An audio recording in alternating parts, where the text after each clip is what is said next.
Is a study that we're going to do to determine some of the needs of the sports park, specifically a future field house, and also what to do with the southwest corner of the park. The feasibility study would take care of things like what to do with the facility, how big to build the facility, where to put the facility, an operating budget for the facility, and what to do in it. So it's a study that will encompass about 7 things, from a market assessment to stakeholder meetings to online surveys. We're going to do some programming to put what's in there. There's also going to be a component for the southwest corner to figure out what to do with there, whether we add more athletic fields or keep it open spaces or whatnot. There'll be an operational plan for the facility, economic impact to see what kind of impact it's going to generate for the community, and then also there'll be a final report due to the council on or about Friday, November 7th. So we have worked with Ballard King in the past. They did our 2016 feasibility study. Those of you who were around back then remember that we did it. Very similar reason. We're going to build a more of a community center at the park. The difference between that study and this study is that we're focusing more on sports tourism and not necessarily a community center. So you won't necessarily see a pool in this one, and you won't necessarily see fitness equipment and those types of things. It will strictly be indoor space. At least that's our initial thought. The consultant could come back and tell us something differently, but it will be a similar study, and that's why we liked Ballard King, because they're familiar with our area, they're familiar with our community. It wasn't that long ago when they did it, so and they did a good job back then, so we're excited to work with them again. They have over 1,200 projects on their resume, many projects in Illinois, so they're well qualified to do this. They've done other studies in the area, and it should fit in nicely with our community. So, and that's it. Any other questions about the feasibility study? Not from me, but we'll open it up for the council. I have a couple questions, Andrew. Was I reading the proposal correctly when we're talking about the southwest corner? That could be a potential spot for this field house, correct? I'm just making sure I was reading that. Yeah, that's correct. They won't do a heavy study. There's going to be a follow-up study to this by FGMA, and then they'll give us a little bit more programming, give us size, dimensions, and whatever the feasibility does. They'll put it onto a floor plan per se, and then they're going to do more of an in-depth study on where to put it in the park. There's several different options that we could do there, and we'll charge FGMA with doing that. Okay, yeah, because I was just trying to clarify in my head, and then maybe the way you were explaining it, that it's not necessarily going there, but that's one of the options. But it just kind of sounded like we're doing this feasibility study for the field house and the southwest corner, but that could be the same thing, essentially. Or it looked like they also proposed that they might have an alternate location, maybe somewhere else in town, to suggest this. Yeah, I mean, we'll focus on the sports park, but that southwest corner, even if you put the building over there, there's lots of room over there. Yeah. So there's other things, whether we use it to generate other tourism or passive activities for all the new residents going in, that'll be part of the study. Okay. And then I had a couple other things. So did you have any like minimum benchmarks that you gave them when they're like, we want to see X number of visitors or X number of financial impact or X number of beds used or something to kind of give them a place to work from, so we're not getting like 15 different options? Like, how are they supposed to know like sort of what our minimum goal is for this type of facility? Yeah, so they've done different studies locally. They know the market very well, and so they're going to look at it and say, if you we recommend, let's just say 5 basketball courts or 8 basketball courts. And for that, based on this size, this community, this income level, they're going to recommend, X amount of courts. And of those X amount of courts, you'll generate this much revenue, this many visitors to town, those types of things. So yeah, I understood that part. I guess what my question is, maybe I need to rephrase it, is did we tell them this is the minimum of what we want our vision for this type of facility would be, so they know where to start from? So I didn't, and everybody has a different vision. So some people are happy with 2 courts and maybe not generating so much. We really didn't want to handcuff them and saying you have to have 4 courts or we have to have 8 courts. They know this and they know what we want, Okay. and they're going to go for it. They're not going to come back with 2 basketball courts, I can tell you that right now. Okay. And then I was looking at their proposal, and they had a couple of floor plans of some other ones that they did, but I was only able to find the feasibility study for Lee Summit. Is there a way we can get the feasibility studies for those other 2 from them? Sure. The one in St. Charles and I guess it's Waterloo, Iowa, probably. I would just be curious, like, what that actually looked like, what they came back with. Sure, I can ask, but I can also send you the feasibility study from 2016, so you'll see the kind of format they put it in and what information they gave us then. That might be helpful as well. Okay, and then in that document that they attached, I don't know if, I think Walter had copied you on his response to me this morning, the last eight or 10 pages, it looked like they were duplicates. Is that an error or was something, the only difference was the last line on page 13 and page 18, just for clarification? Yep, we'll clean that up, and then when you get the final one next week, Council, it'll be cleaned up. There's also a date discrepancy there that we have to put in there. So, Okay, all right, cool. Yep, so All those right. little things will be cleaned up by next Monday. Okay, thank you. Well, and one thing I think to clarify the conversation that we've been having with Andrew is that the sports park with the ball fields and the soccer fields has been as creating a destination for tournaments, and I think that's going to be one of the drivers for this study is how many courts would you need in order to build up enough capacity that you could host tournaments with teams that would be traveling from outside of the city and staying in our hotels. Because, if you build too few courts, then you're not going to be able to have enough games and the tournaments to attract a regional teams that would come from out of town and stay in our hotels. So I think that's the key is in terms of a market demand, how many courts does that need to be in order to create that draw for other outside teams. Yeah, and to piggyback on that, I know, Andrew, you and I have talked about this, and it says it in this document, just for people that are watching, though, you've talked about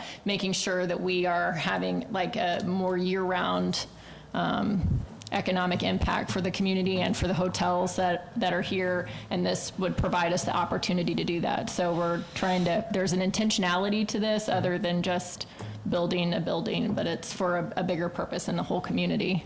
And I think you're exactly right. It's a bigger purpose for the community. I mean, the schools will be heavily involved. Their input will be great, and they'll be heavy. We would expect them to be heavy users the Monday through Fridays.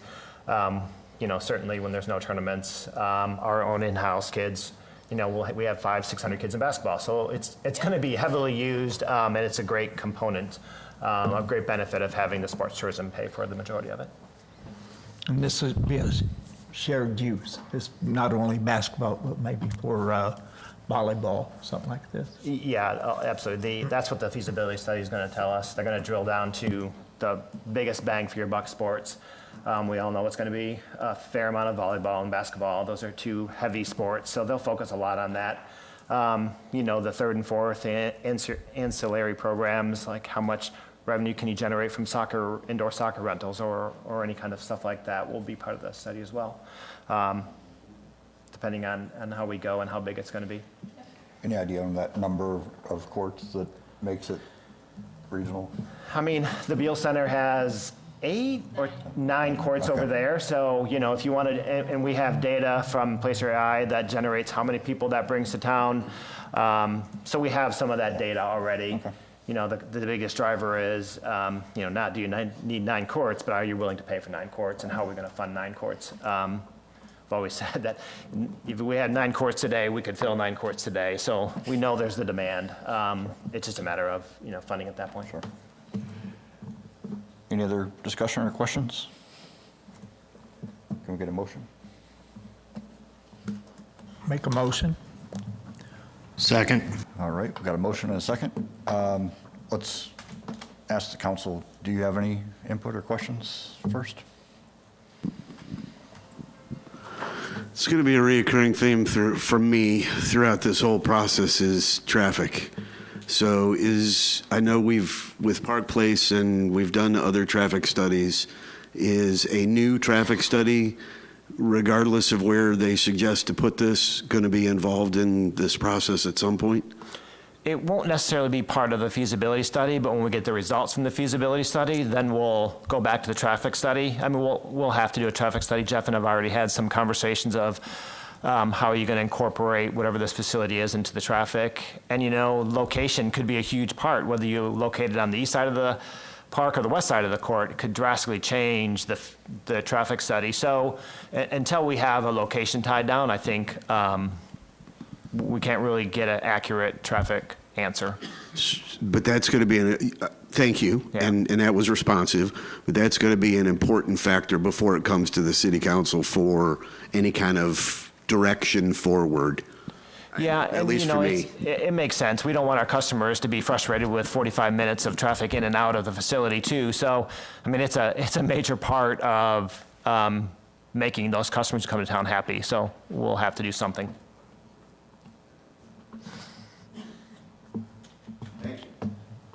Any other discussion or questions? Council? Public?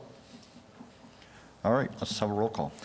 Chair Vorse. Yes. Vice Chair Carney. Yes. Ms. Foney. Yes. Mr. Hudson. Yes. Ms. Stoffel. Yes. Mr. Newcomb. Okay. Motion carries. All right. We will have this on Monday's city council agenda. And by the way, that was planned for and is in the budget, so. Yes, thank you. Okay. Other business? Okay, just our normal Parks and Rec construction update.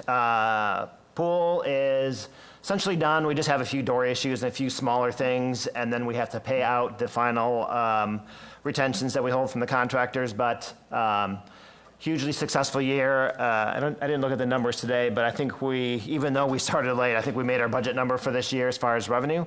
So I had a very successful first year for the pool. In September, when we closed down, I'll task Patrick to give you a presentation on how many people came and where they came from and all those great things, but really extremely happy with how the pool went this year. We still have the Ninja Warrior crossing to install. Had a lot of problems with the contractor as far as getting their approval from IDPH and the way they constructed it. So they had to go back and redesign the whole thing. So we weren't able to have that open this year, but they'll install it in the fall and we'll be ready to go with the Ninja Cross come next year. So it'll add another new component to next year. So while we missed it this year, we anticipate really utilizing that heavily next year, particularly as a marketing draw to get new people in. Caven Center, again, another successful facility. It housed our summer camp all year. We were able to keep those kids air conditioned and active during the day. I mean, the last couple weeks it's hot out there, and having that facility there to keep kids active and in the air conditioning and allow us to segment off the gym the way we have the curtains is just tremendous. Very successful for our summer camp. So, again, just a few more contractor items, some cleanups to do with that. The pavilion, we started installing the pavilion this week. The foundation was laid or lined out this week for that new pavilion. The actual pavilion arrived today, so things are on track to have that up and running by City Fest. So we're excited to see that, I'll call the final piece of the project installed. But so far, those guys are moving along really good, and we're happy to see that there was no delays in getting the pavilion here. So that'll be open. And finally, the parking update, which I know will be a big, huge question that a lot of you have had. And let me pull that up really quick. Just give me a second here. I've had it up earlier.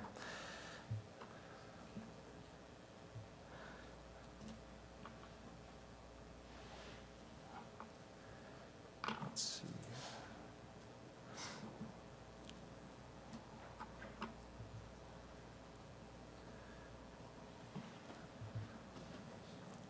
I was too busy talking in the beginning to get this ready, so.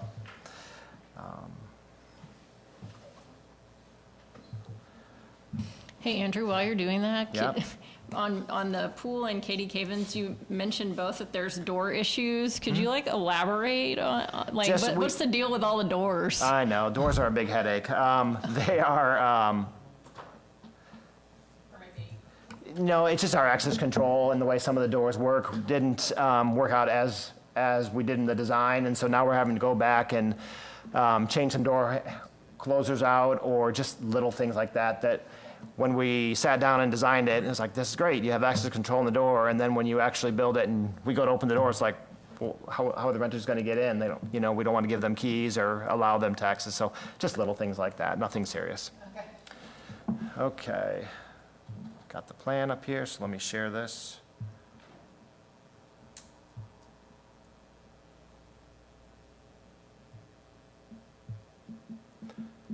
Okay, so just to recap, last year we installed a new parking lot on the on the north end of the 2 baseball fields there, right off of Ober-Newfoundland. It's been really successful. Now we need to kind of expand this to the north a little bit. So these 2 grass soccer fields that we lit up last fall are now accessible, and we have options to get there. So in previous plans when you've seen this, there was no entrance and exit on the north. So that was a request of council to really look hard at how do we get that in there. So we went back to the engineer, said, try and get this in there. So that's what this plan includes. It's a north-south parking lot, essentially, right next to Fields 9 and 10. Over 100 spots there, and which works out great, because when you have 2 soccer fields going of roughly 72 players and 72 parents, so you got 72 cars, plus those extra cars, we have enough parking spots, so when one game is ending and before the other game is starting, we have enough parking spots to fill in as people leave, as go. So happy with this design, and we will go out to bid here in the next week or so. But this is the parking lot as we currently have it designed. And that is an exit Entrance Oh. and exit. out there on Porter? Yep.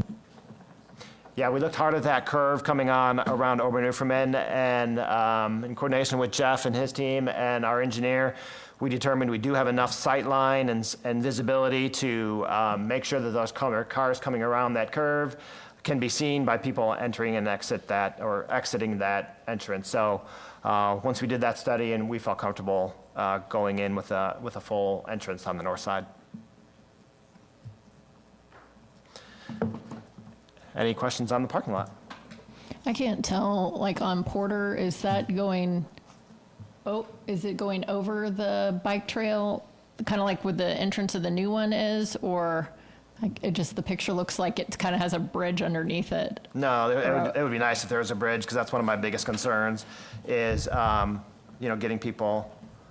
Or a tunnel, I guess it wouldn't be a bridge underneath it. That doesn't make any Yeah, sense. well, I mean, a tunnel underneath it, but yeah, nope, it's gonna be just like all the entrances. Okay. We're keeping people ahead as trail users go. They are ahead of the parking, so people exiting can see walkers clearly. And then any traffic coming in from the west, taking a right hand into the park, they could be stacked up as walkers go by to allow safe passes for walkers. And then anybody coming from the south, going north and making a left hand, we really determined that most of those people would probably enter the parking lot at the other entrance.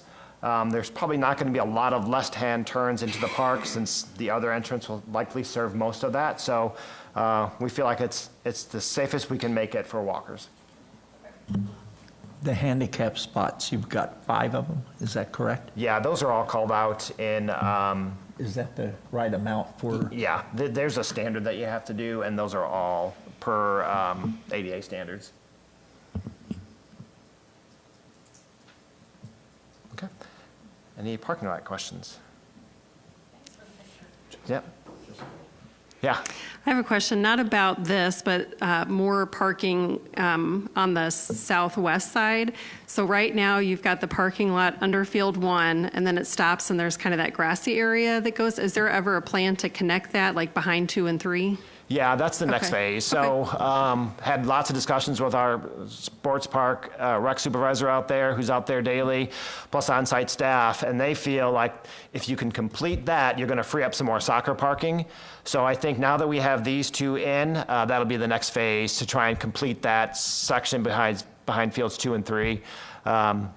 We elected not to do it because you can still park there. It's just grass and it's not formalized. So at least you can park, where this, there's obviously no parking options there. So yeah, it's time to the next phase, and that's all in the CIP, is 2027 maybe. I can't remember off the top of my head, but you'll see it when we do the CIP that's going to be the next phase. Is there lighting on this? Yeah. Yeah, there's an entire lighting package that will, and that was part of the Build a Felon Trust Fund. There was $150,000 to do lighting on the south parking lot. So some of that lighting will light up the south parking lot, and then we'll travel north. But yeah, there'll be 1 foot candle for every parking spot there in there. So that's per code.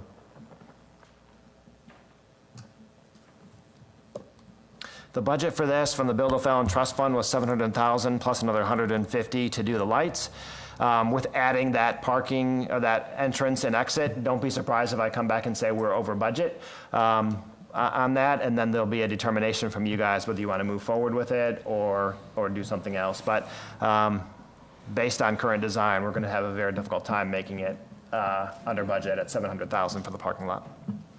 But we'll hope for good bids.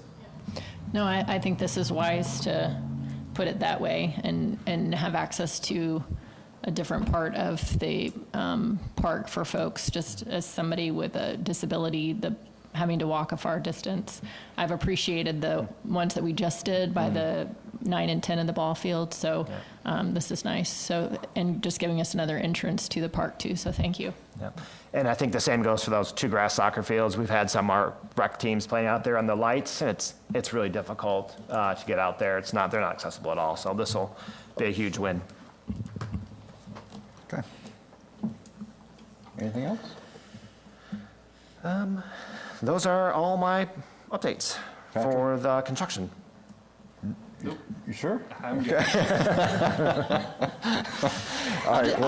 just say that there's been lots of really positive comments that I've been hearing about the new facilities and stuff like that. So just thank you to you and all your people for everything that you've done this summer. Yeah, it's been well received. And when I hear those things, I just say, man, we'll just wait till the grass is in. Like, we get those weeds out of there, and we get a fall where we can actually get some grass to grow. The guys have done an amazing job getting some coverage down before City Fest, which is going to be huge, and especially if we have a little rain on City Fest, at least we have some coverage. It's all weeds, but come next year, it'll be much better. We're getting there. Grass doesn't grow in 100-degree heat, that's for sure. And then Parks and Rec updates. These are just the staff reports from the Superintendent of Recreation and Superintendent of Parks, just more in-depth looking at our daily operations. All right. We'll open it up for public comment. Hearing and seeing none. Get a motion for adjournment. Make a motion. Second. All in favor? Aye. We're adjourned. Thank you.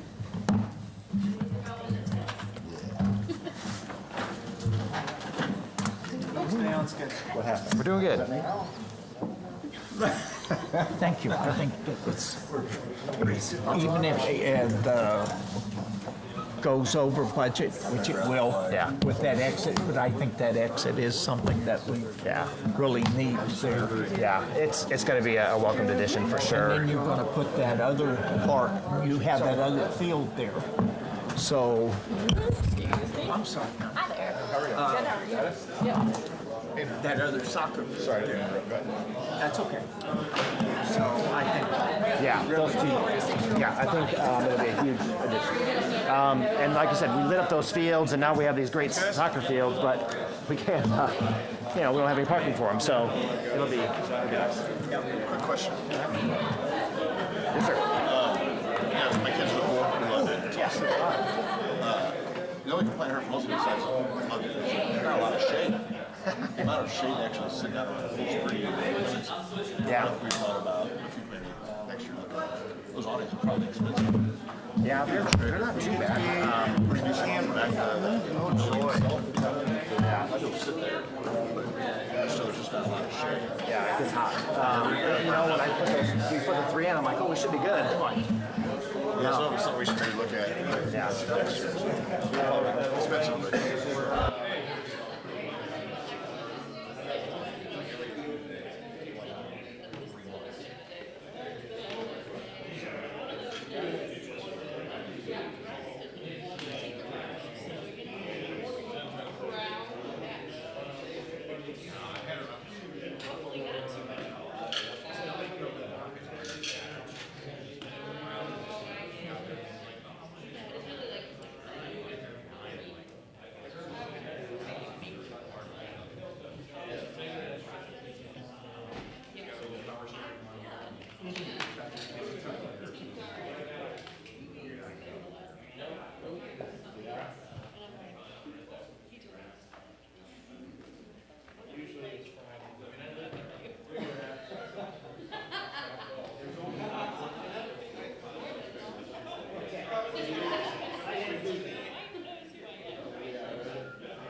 All righty, we will go ahead and begin the Community Development Committee. We generally meet on the second and fourth Mondays of each month. I'm Jessica Latz. I represent Ward 2, and I chair this committee. Also on the dais with us are several staff members for the City of O'Fallon. We have City Administrator Walter Denton, Assistant City Administrator Grant Lidikin, and Director of Community Development Greg Anderson. Looking over the agenda, it looks like we have 4 items that we'll be voting on, and then we'll receive updates about projects that are happening around town. We have 6 people on the committee. We need 4 to have quorum. Any votes taken tonight are advisory only. Regardless of the vote, all items do move on to the full City Council for consideration. Anyone wishing to make comments will have several opportunities to do so. As we work through the agenda, we'll cover the item, then I'll ask the committee, then the council, then the public if they have items or feedback they'd like to provide. And then at the end, we have a public comment section. Public comments are welcomed, and anyone speaking will have 5 minutes to tell us whatever they'd like. Please state your name and if you're a resident. Please address your comments to the council and not to individual staff members or members of the public. And our goal is to always answer questions that are asked, but sometimes we're asked things that need a little bit more research, so we're happy to get back with people in that event. So with that, can we get a roll call, please, Greg? Yep. Chair Lotz? Yes, here. Roach? Here. Rosenberg? Present. Parchman? Here. Mylart? Here. Campbell? Here. Thank you. We have a quorum. Thank you. Minutes from our July 28th meeting are attached. Is there a motion and a second? So moved. Second. All right, all those in favor? Aye. Any opposed? All righty, items requiring council action, 2.1. This is an ordinance approving the final plat for Pausch Farm. So the council approved an annexation agreement for this property back in March, and the next step is to review and vote on the final plat. So Greg? Thank you. This is ordinance 2.1, an ordinance approving the final plat for Pausch Farms. Just to give some brief background information, the applicant is H&L Builders. That would be Jeff and Bruce Holland. The location is generally located at 1314 Pausch Road. Each parcel will receive its own address after it is approved and put through the county. The property was annexed into the city on March 17th, 2025. During the annexation process, the petitioner did indicate that he would be subdividing the property into 3 parcels, each for a single-family dwelling. The property is now zoned RR, rural residential, and the final plat does depict 3 parcels. Just to give a general location so you recall where that is, it's located northeast of the intersection of Pausch Road and Flagstone Pass. And then taking a look at the final plat, this has been reviewed by the Community Development Department and by Public Works and Horner and Schifrin. There are 3 parcels. Lot 1 is 6.2 acres, Lot 2 is 11.9 acres, and Lot 3 is 3.24 acres. There are drainage and utility easements located where they need to be around the perimeter of the property and in the drainage ways. There's also a pond easement and an access easement on the west side of the property for access to all 3 of those lots. Like I did state, the Community Development Department and Public Works has reviewed the final plat, and it does comply with the subdivision ordinance of the city. We do recommend approval of the final plat with the following conditions. The overall number of homes to be constructed is limited to 3 single-family homes, 1 on each lot. And annexation fees and parkland dedication fees shall be paid at the time a building permit is issued, and this was outlined in the pre-annexation agreement. Thank you. Thank you for that. Before we open up for discussion, is there a motion? So moved. Second. All righty. Are there any questions or comments from the committee? From the council? From the public? All right, seeing none, we'll take a roll call vote, please. Roach? Yes. Rosenberg? Affirmative. Parchman? Yes. Mylart? Yes. Campbell? Yes. Chair Lotz? Yes. Thank you. Alrighty.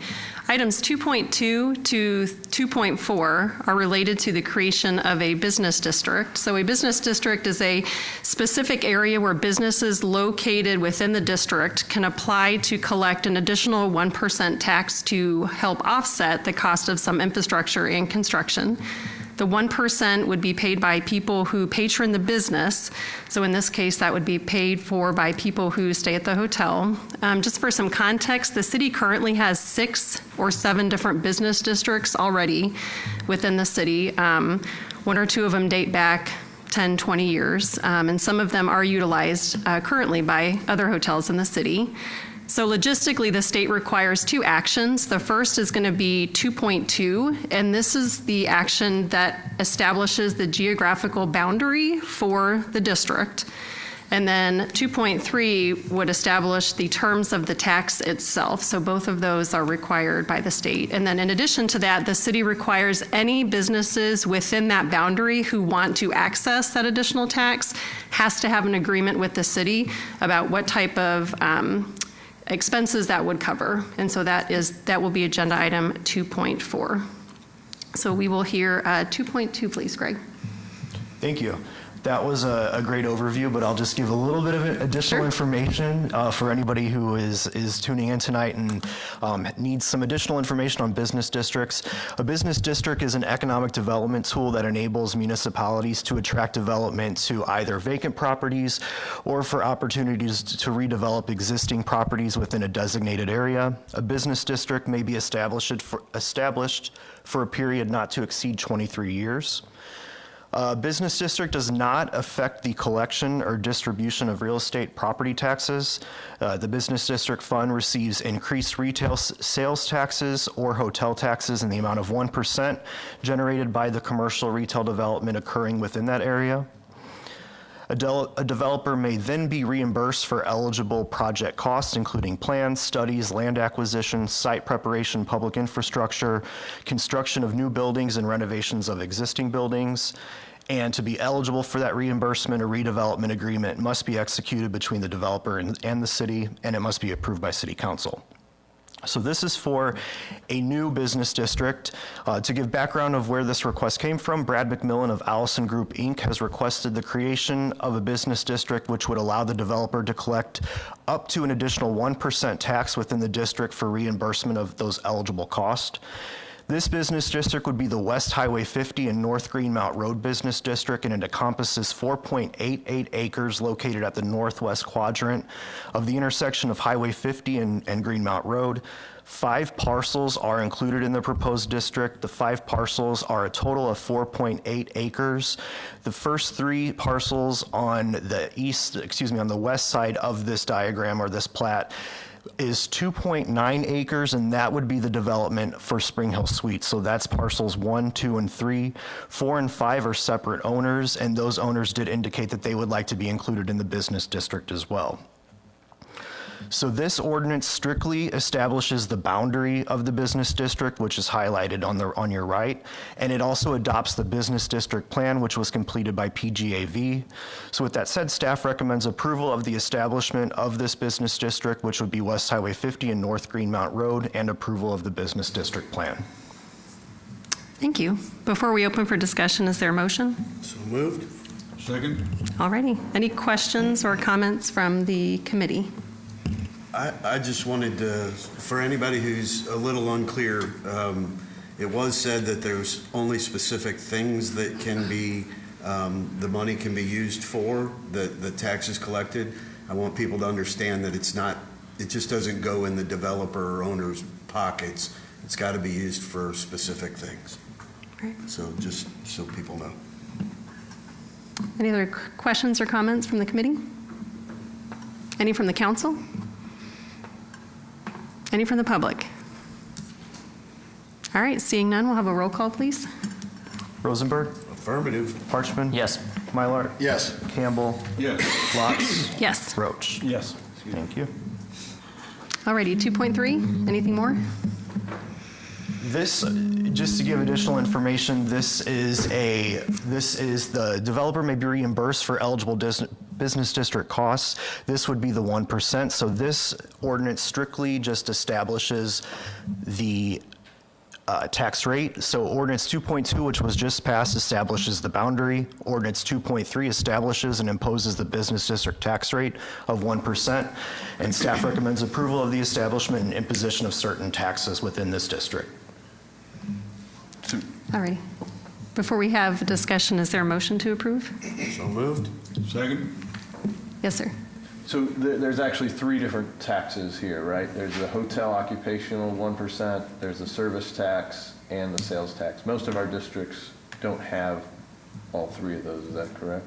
Yes, you are correct. So the ordinance that is attached to this agenda item, it does outline those 3 specific taxes of that 1%, depending on type of the commercial retail business that they are operating within the district. If they are eligible for one of those 3, they can impose that 1% tax. So I know when we did the Park Place, that was the first time we had done service tax before. Is that correct? You're referring to the amusement tax? Yeah. Yeah, so that was a recent ordinance passed. They won't have any service related in this hotel. From what we've been instructed, it will be obviously hotel motel tax. So instead of 9% on hotel rooms, they will charge 10. The 1 additional percent will go back to unfair development costs. And then sales tax, as they informed us, it's not a large amount that's going to come from the hotel. They'll sell general, snacks and stuff on the first floor. Particularly for the other users who are partnering with them, and the names were on the parcel, so it's CR Holland.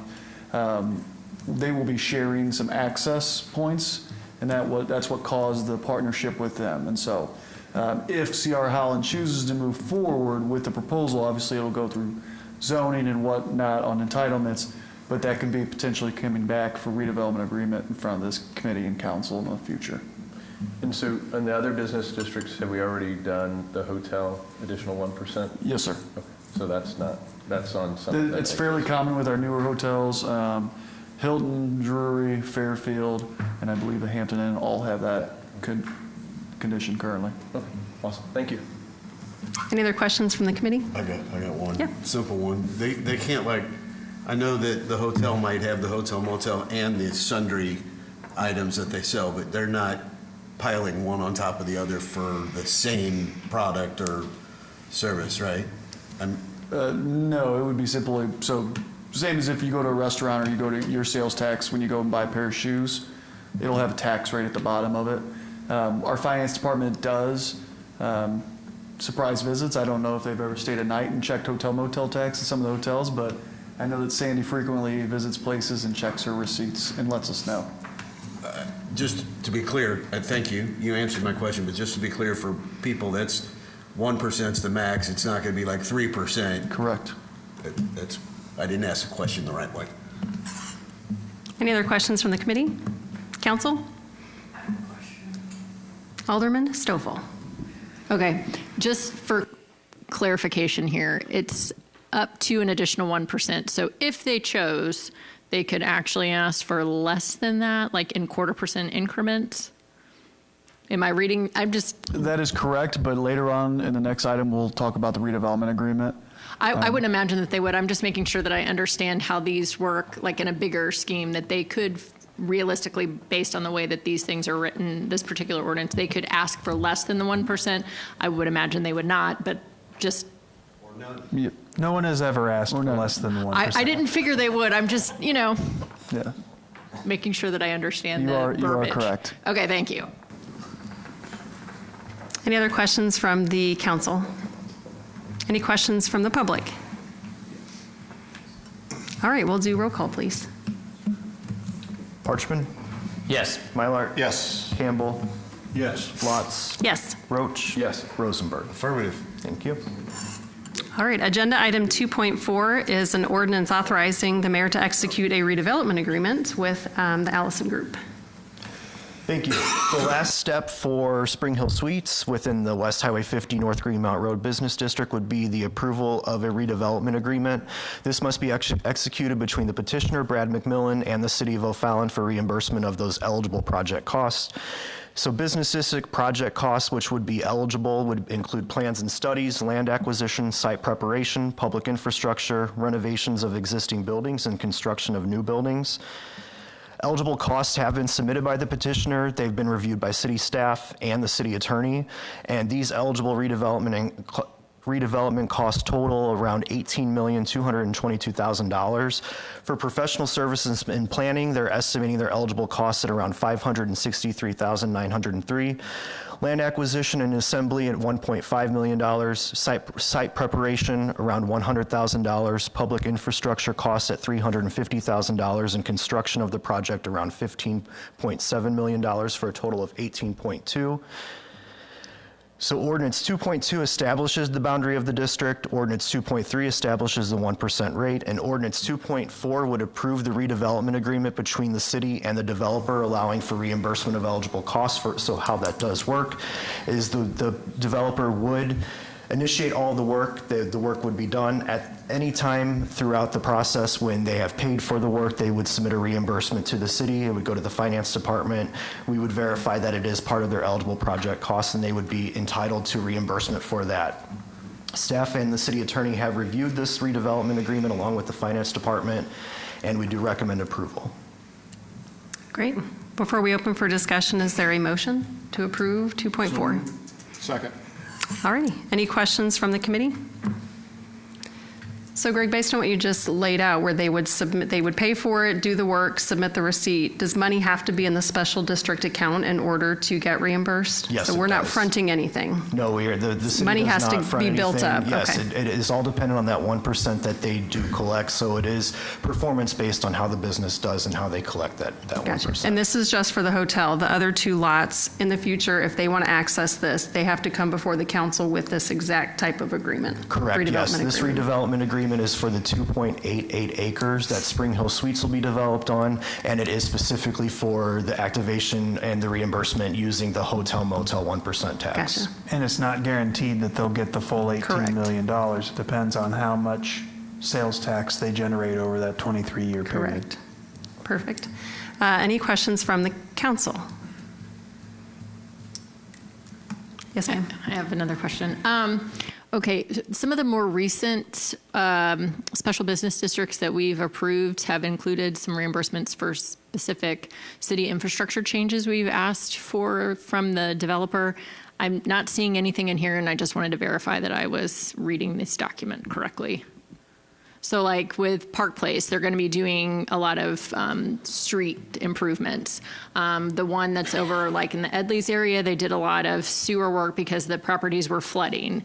The Richland Creek one, they put in that connector road. So I didn't know if there were any specific infrastructure improvements in this particular lot that they were going to be doing, that they were going to be accessing funds for that, or if that's not part of this at all.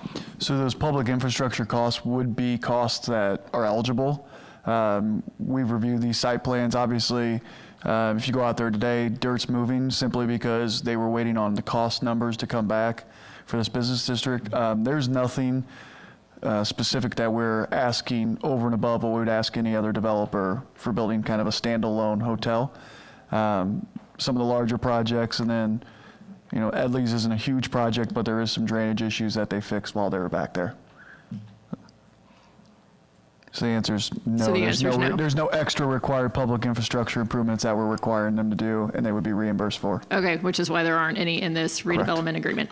Okay, thank you. I was just making sure I was reading it correctly and that I didn't like forget some part of what their actual plan use document was. Okay, Now, thank you. if the council does recall, in the Forward 50 plan, there is additional through lanes. Is it westbound lanes, Jeff, that will carry through that intersection? And so we're actively applying for grants and scheduling that construction.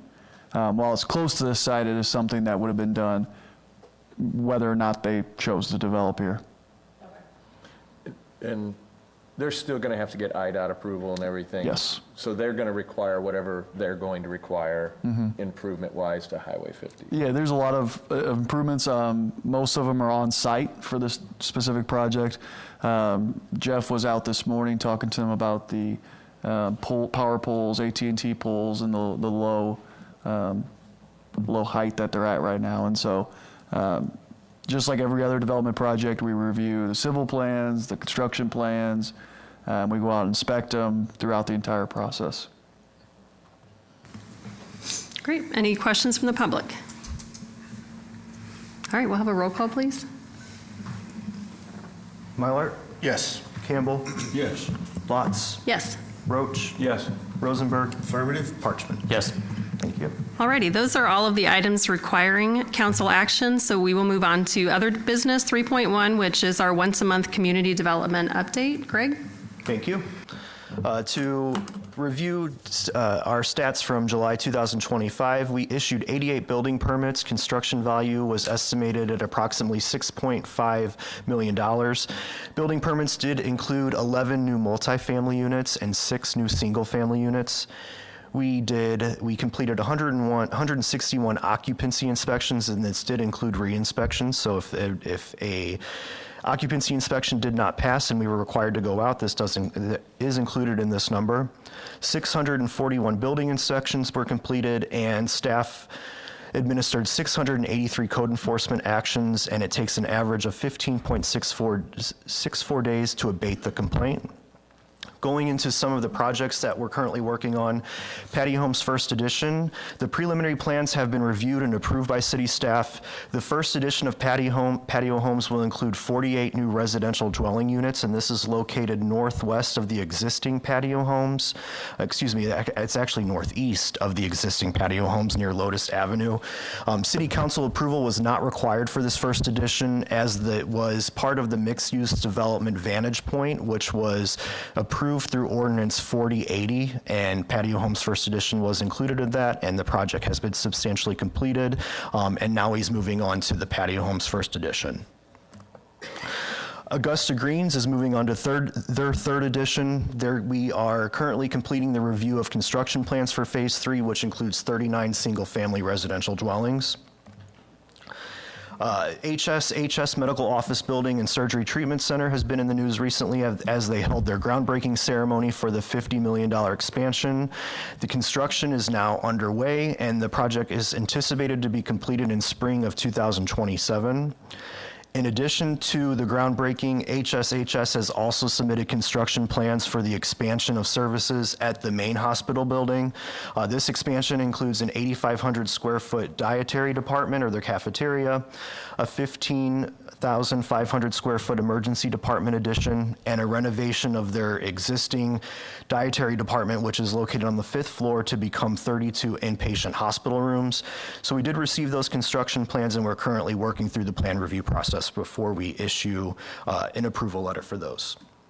You may recall the Bethel Grove residential subdivision coming through City Council in June of 2025 through Ordinance 4328. This is a residential subdivision on 49.10 acres with 53 single-family homes. Construction plans were recently submitted by TWM and State Construction, and we are also reviewing those plans as well to make sure that they comply with city code and development standards.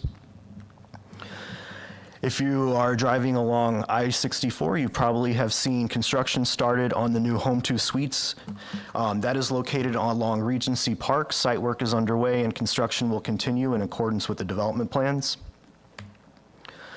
We do have a planning commission meeting tomorrow at 6 o'clock here in the council chambers. We will bring forth U-Haul Moving and Storage Center located at 1404 West Highway 50. This is the site located in between Sam's Club and Walmart, the former RP Lumber site. The applicant is seeking approval for a planned use permit for a proposed moving and storage center, and this would be a redevelopment of that 7 acres into a multi-service facility including retail sales, self-storage, and truck and trailer rentals. And the last thing I wanted to point out is we have been updating the building and here map. So if you do go to our website at www.o'fallon.org, scroll down to latest news and click on building it here, that story map on GIS does outline all of our developments and where they currently are in those phases, and that has been updated recently. And that's my update. Thank you. Appreciate that. That Build It Here map is one of my favorites. Yes, I have favorite maps. We are moving on to public comments. Is there any feedback that anybody from the public would like to bring forth to the committee? Nope, seeing none, we will close the meeting. Motion to adjourn? So moved. All those in favor? Aye. Thank you.